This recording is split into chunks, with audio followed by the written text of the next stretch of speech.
Coordinate equation, general equation आप already study कर चुके हैं, जिसमें हमने बात की थी ax² + bx + c = 0।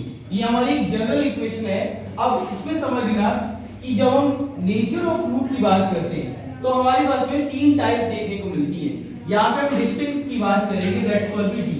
अब d कैसे निकालें, तो हम इसमें निकालते हैं b² - 4ac -4ac। abc already आप निकालना जानते हैं।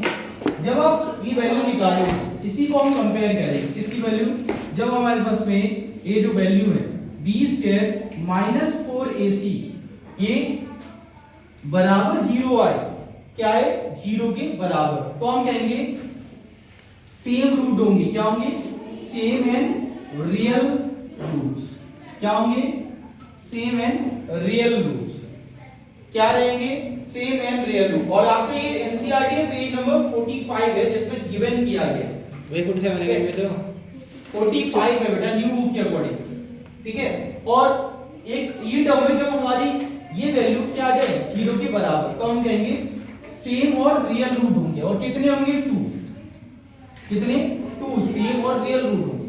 और दूसरी कंडीशन में हमारे पास क्या होगा, जब हम कहेंगे कि भाई हमारी जो वैल्यू है b² - 4ac, जब हम सॉल्व करेंगे ये हमारे पास में कैसी आ जाए, ग्रेटर देन 0। ग्रेटर देन 0 का मतलब क्या है, पॉजिटिव वैल्यू। क्या है, पॉजिटिव वैल्यू, प्लस की कोई भी वैल्यू मिल जाए, ठीक है। तो हम क्या कहेंगे कि इसमें दो रूट होंगे, रियल एंड डिस्टिंक्ट। क्या होंगे,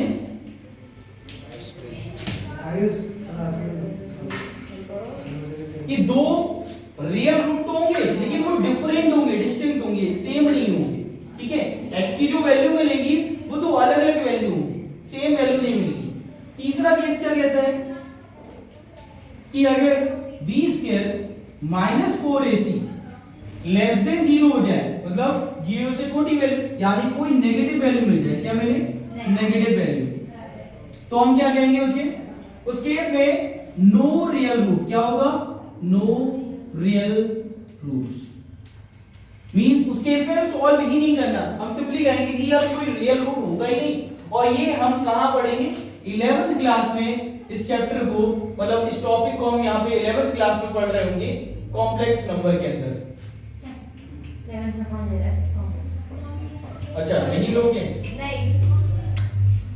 साइंस भी लेंगे। तो अभी आपको ये वाला केस नहीं पढ़ना, आपको जस्ट सिंपली सॉल्व करके छोड़ देना है। ये वैल्यू निकालनी है, आपको चेक करना है। अगर ये वैल्यू नेगेटिव आती है तो आप कहेंगे कि रियल रूट है नहीं, दैट मींस हम यहाँ पे कोई भी रियल वैल्यू नहीं निकालेंगे, सॉल्व नहीं करेंगे, इतना ही छोड़ देंगे।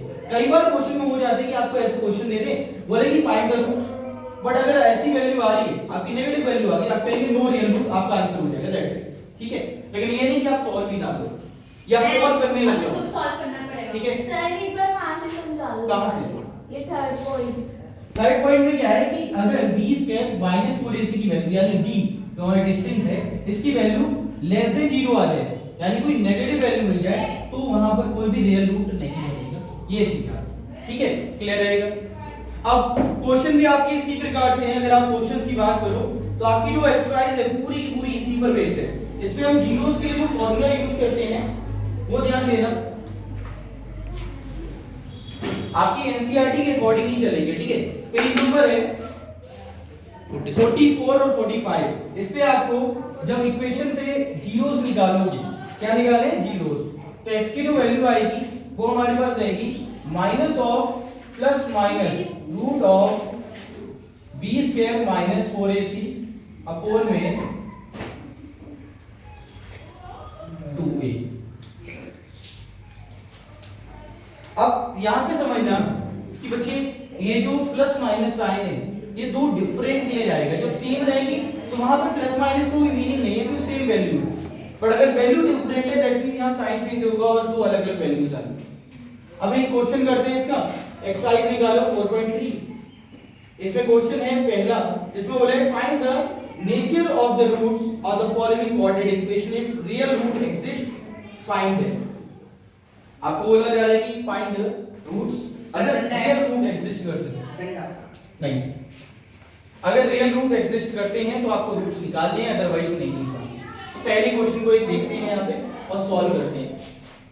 मैं साइड में लिख रहा हूँ, ठीक है, इसको इरेज कर रहा हूँ, ठीक है।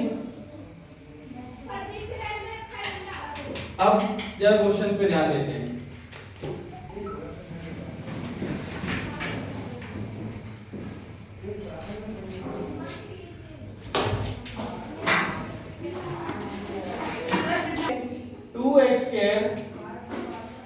-3x + 5 बराबर 0। ये क्वेश्चन हमें गिवन है, बोला जा रहा है कि भाई nature of root find out करो और अगर रियल रूट एग्जिस्ट करते हैं तो आपको इनकी वैल्यूज भी निकालनी। पहले हम नेचर ऑफ रूट देखते हैं। क्या देखते हैं? नेचर ऑफ रूट्स, यानी कि हमें b² - 4ac की वैल्यू निकालनी है, यानी d निकालना है d। अब इधर से abc की वैल्यू देखते हैं। a कितना होगा? कंपेयर करो किससे? ax² + bx + c बराबर 0 से। तो a की वैल्यू कितनी आएगी? 2 आएगा, ठीक है। b कितना आएगा हमारे पास में? -3 और c कितना होगा? +5, ठीक है। अब सॉल्व करेंगे। b², मैं यहाँ d लिख रहा हूँ, b² कितना बचे? -3 अरे d का -3 कैसा? ये d की वैल्यू है, b² - 4ac अभी यहाँ पे लिखा है। अब कहाँ खोलेंगे? b², ठीक है, माइनस में 4 और a कितना है? 2 है, c कितना है? 5 है। सॉल्व करेंगे। 3 का स्क्वायर कितना होगा? 9।